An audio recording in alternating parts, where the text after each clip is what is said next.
మన పరిస్థితుల్ని మన జీవితాన్ని పడేయడానికి మన చుట్టూ శత్రువులు ఎప్పుడు ఎదురు చూస్తూ ఉంటారు.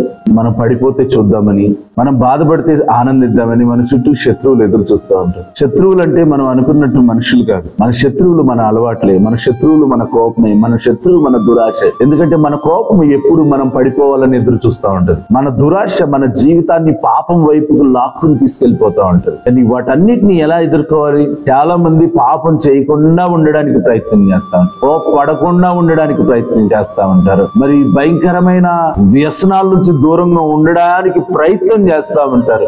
ఆ ప్రయత్నాల్లో ఫెయిల్ అవుతూ ఉంటారు. ఎందుకంటే మానవుని యొక్క ప్రయత్నాలు చాలా టెంపరీ, అవి చాలా క్షయమైనవి, త్వరగా కూలిపోయేవి. అయితే దేవుని సహాయముతో మన ప్రయత్నాన్ని కొనసాగించగలిగితే మన శత్రువులు గడ్డి వలె ఎండిపోతారు. 129వ కీర్తనలో 5వ వచనం, సియోను పగవారందరూ సిగ్గుపడి వెనుకకు త్రిప్పబడుదురుగాక, వారు ఇంటి మీద పెరుగు గడ్డి వలె నుందురుగాక, ఎదగక మునిపే అది వాడిపోవును. Praise the lord. మనం దేవుల్లో ఉన్నప్పుడు ఎలాంటి అద్భుతం, ఎలాంటి మహోన్నతమైన కృపను దేవుడు మనకిస్తాడో ఇక్కడ దావీదు గారు తన యొక్క ప్రవచనాత్మకమైన ఆలోచనలతో చెప్పి ఉన్నారు. మనం గమనించినట్లయితే సియోనులో దేవునితో ఉండే వారందరి జీవితాలు ఎలా ఉంటాయో చెప్పడానికి ఎంత అద్భుతమైన విషయం చెప్తూ ఆయన ఏం కోరుకుంటున్నారంటే, మన ఇంటి మీద పెరిగే గడ్డి ఎలా ఉంటది, మట్టిలో పెరిగే గడ్డి ఎలా ఉంటది. మట్టిలో పెరిగే గడ్డి బాగా పెరిగిపోతా ఉంటది, భయంకరంగా పెరుగుతుంది. కానీ